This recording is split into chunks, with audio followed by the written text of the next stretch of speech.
हाँ, प्राकृतिक कायिक जनन। तो प्राकृतिक कायिक जनन के अंतर्गत हमने आपको बताया था कि ये वर्धी पौधा जो होता है जिसमें जड़, तना, पत्ती, पुष्प, शाखाएं आदि भाग होते हैं, इनके किसी भी भाग की नए पौधे का जो विकास होता है तो इसी को कायिक जनन कहते हैं। इसमें किसी भी प्रकार का कोई भी विशेष संरचना नहीं बनती और ये प्रकृति में स्वतः ही होता है। कुछ पौधे से स्वतः ही नए पौधे इन भागों से, पौधों के इन निम्नलिखित भागों से बन जाते हैं। तो इन्हीं को प्राकृतिक कायिक जनन कहते हैं। तो इनमें जब जड़ द्वारा बनता है तो वो जड़ों द्वारा कायिक जनन हो जाता है, तनों द्वारा बनता है तो वो तनों द्वारा कायिक जनन हो जाता है।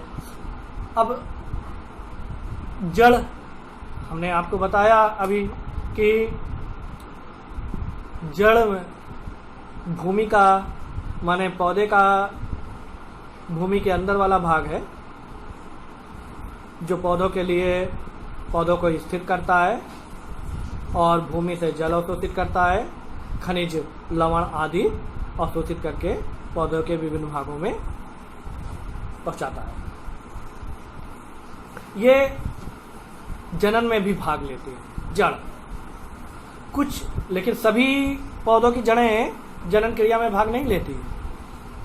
कुछ विशेष पौधे होते हैं, जैसे उदाहरण के तौर पर शकरकंद, परवर, डहेलिया, सतावर आदि। इनकी जड़ों में तनों की भांति वर्धिक कलिकाएं पाई जाती, वेजिटेटिव बड्स पाए जाते हैं और ये बड्स विकसित होकर के नए पौधे को जन्म देते हैं। इनसे नया पौधा विकसित होता है। तो ये जड़ों द्वारा कायिक जनन के उदाहरण हैं। किनमें होता है ये? परवर है, शकरकंद है, रसकस है, डहेलिया है, सतावर है आदि। ये पौधे हैं, इन पौधों में होता है। और भी हो सकते हैं उदाहरण। तो जड़ों द्वारा कायिक जनन समझ गए आप। दूसरा है तनों द्वारा। तना तो आप जानते हो, ये पौधे का भूमि के ऊपरी भाग है, होता है, जो पौधों को सीधा खड़ा रखता है। पौधे के ऊपरी भागों को माने उनकी शाखाओं को, डालियों को, पत्तियों को ये सहारा देता है।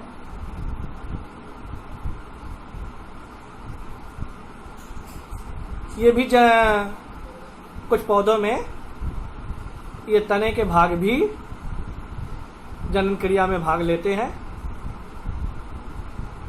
और तनों के भाग से भी नया पौधा तैयार हो जाता है प्रकृति में स्वतः। तो ये तने द्वारा कायिक जनन कहलाता है। पहले मैं आपको बता दूं कि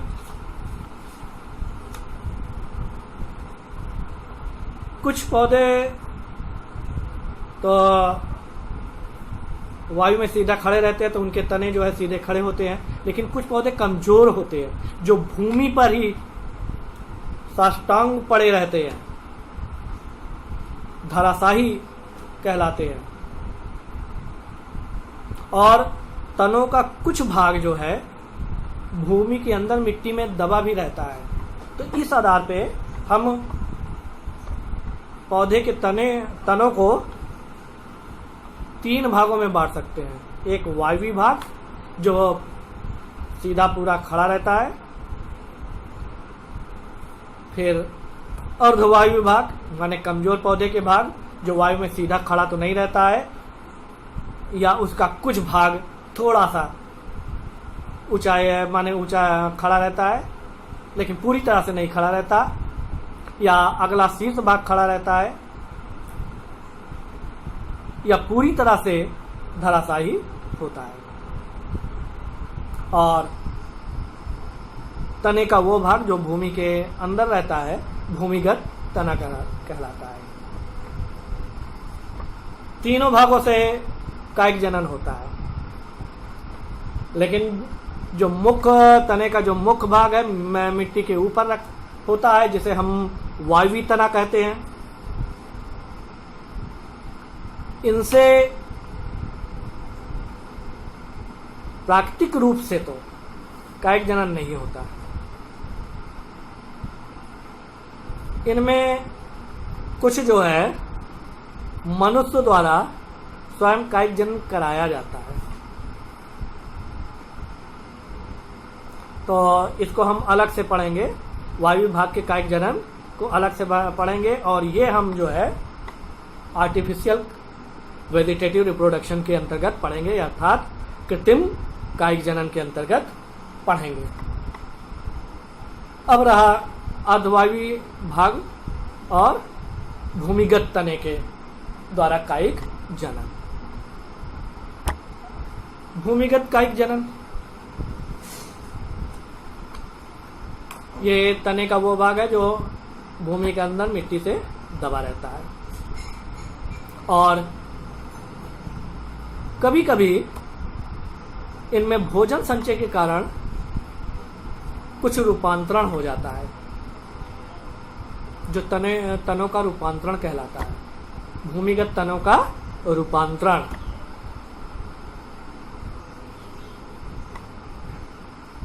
और ये भोजन संचय के कारण होता है, तो भोजन संचय के कारण भूमिगत तने की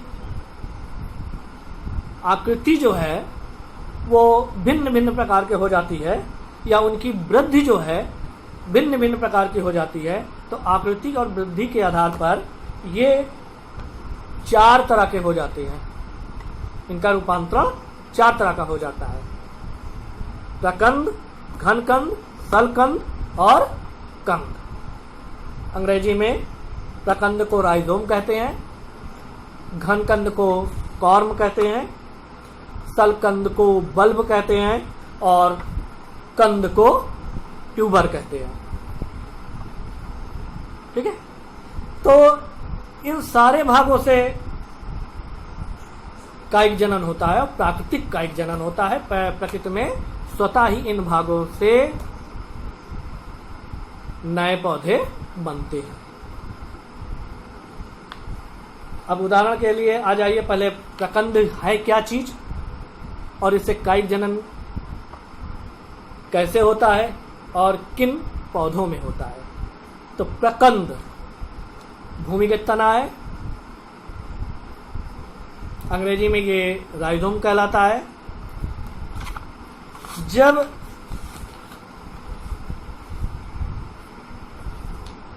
भूमिगत तने में भोजन संचय के कारण भूमि के अंदर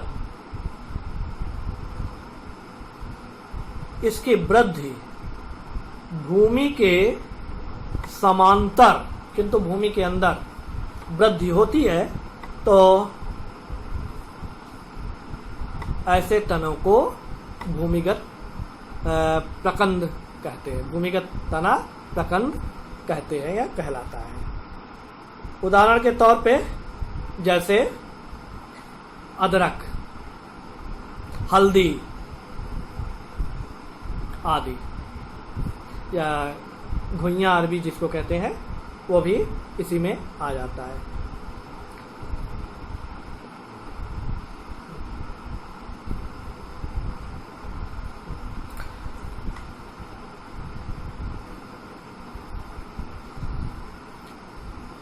ये तना होता है, तो इनमें पर्व एवं पर्व संधियां पाई जाती है। इन पर्व एवं पर्व संधियों से पतली कड़ी पत्तियां लगी रहती है। जिनको शल्क लीव्स कहते हैं। इनमें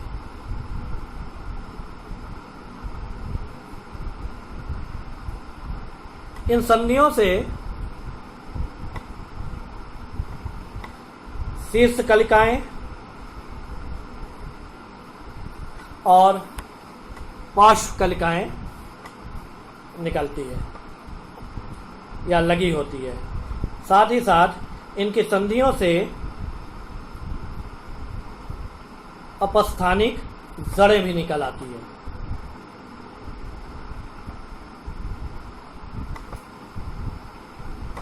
एपिकल, लेटरल बड्स।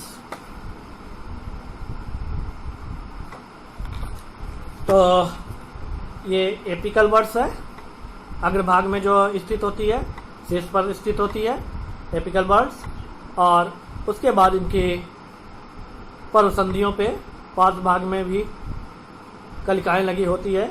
इनको लेटरल बड्स कहते हैं। ये दोनों बड्स वृद्धि करके नए पौधे को जन्म देता है।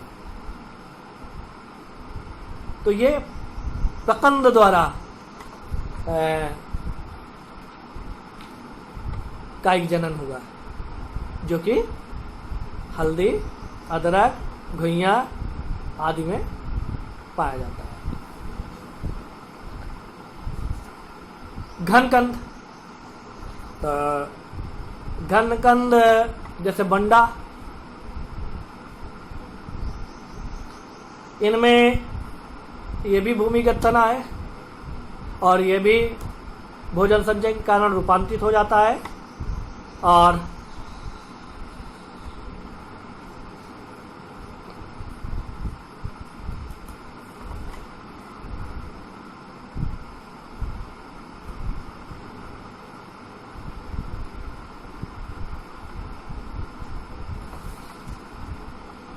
इन पर भी पर्व एवं पर्व संधियां पाई जाती है, जिन पर कड़ी, पतली शल्क पत्तियां पाई जाती हैं।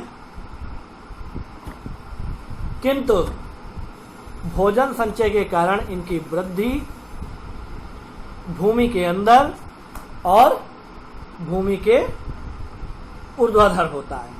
प्रकंद में समांतर होता है और इसमें ऊर्ध्वाधर।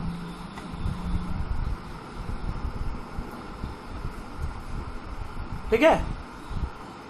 इनमें भी पर्व कलिकाएं पर्व संधियों से लगी होती है और यही लेटरल बड्स वृद्धि करके नए पौधे को जन्म देता है। तो जब और मतलब कि इस प्रकार के रूपांतरित जड़ को घनकंद या कौर्म कहते हैं, जैसे बंडा आदि। ठीक है। तो ये हो गया राइजोम और ये हो गया कॉर्म।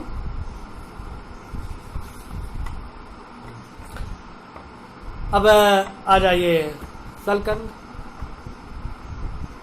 तो सलकंद भी भूमिगत तना है और भोजन संचय के कारण रूपांतरित हो जाता है। इनमें जो तना होता है वो अत्यधिक संघनित हो जाता है। इसके पर्व एवं पर्व संधियां बहुत ही नजदीक पास पास आ जाती है और इनकी जो पत्तियां होती है वो भोजन संचय के कारण फूलकर मोटी मांसल हो जाती है, मोटी हो जाती है, मांसल हो जाती है। इनमें भोजन संचय रहती है। उदाहरण के तौर पर जैसे प्याज। तो इन और मुख्य तना क्या होता है कि बहुत ही संघनित होकर के डिस्क के समान हो जाती है। ऐसे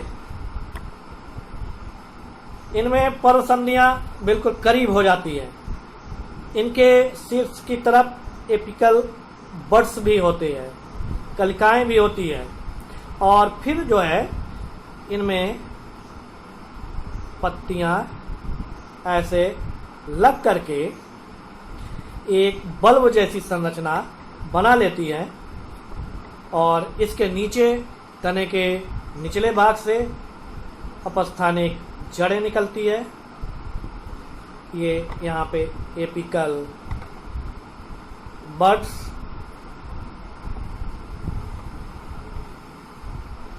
और ये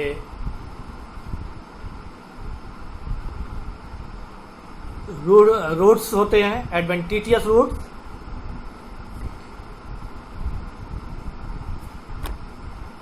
और ये स्टेम है जो अत्यधिक संघनित हो गया है और अत्यधिक संघनित हो गया है और ये इसके चारों तरफ पत्तियां होती है।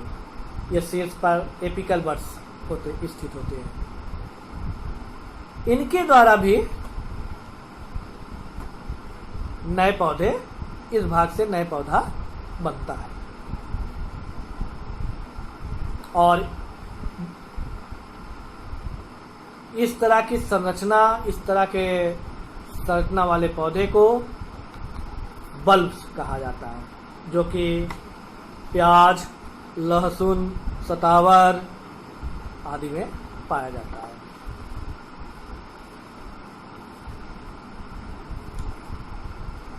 अंडरग्राउंड तने का ही चौथा रूपांतरण, जो भोजन संचय के कारण रूपांतरित हो जाता है, जिसकी आकृति गोल अंडाकार हो जाता है। ये यानी कि इसमें जो वृद्धि होती है भूमि तल के ऊर्ध्वाधर भाग में भी होता है और समांतर भी होता है, जिसके कारण ये गोल या अंडाकार हो जाता है। इनमें भी पर्व एवं पर्व संधियां पाई जाती है और शीर्ष की तरफ शीर्ष कलिकाएं और इनके पर्व संधियां पर पर्व कलिकाएं चित्र देख करके पहचान जाओगे हम किस चीज का चित्र बना रहे हैं।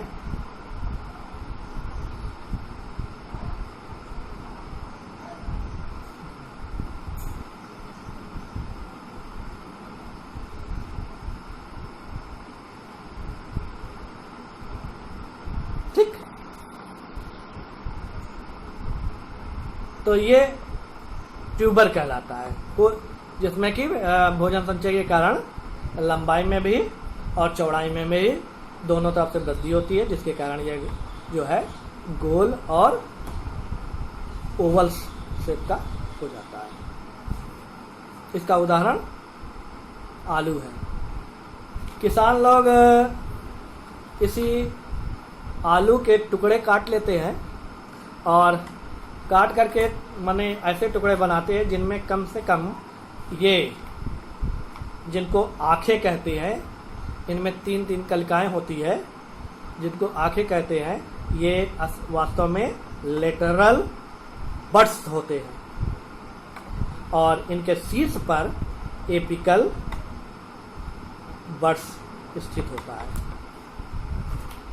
ठीक है, तो किसान माने आलू की खेती करने के लिए इनके टुकड़े काट लेते हैं और ऐसा टुकड़ा काटते हैं कि जिनमें प्रत्येक टुकड़े में कम से कम 1 या 2 लेटरल बड्स अथवा एपिकल बड्स स्थित हो और उन टुकड़ों को जो माने खेतों में बोते हैं और फिर उन टुकड़ों के द्वारा ही नया पौधा बनता है। तो ये भूमिगत तने के भाग से कायिक जनन बताया। अब इसके बाद दूसरा मैंने आपको बताया था कि तने को 3 भागों में बांटा जा सकता है कायिक जनन के आधार पे।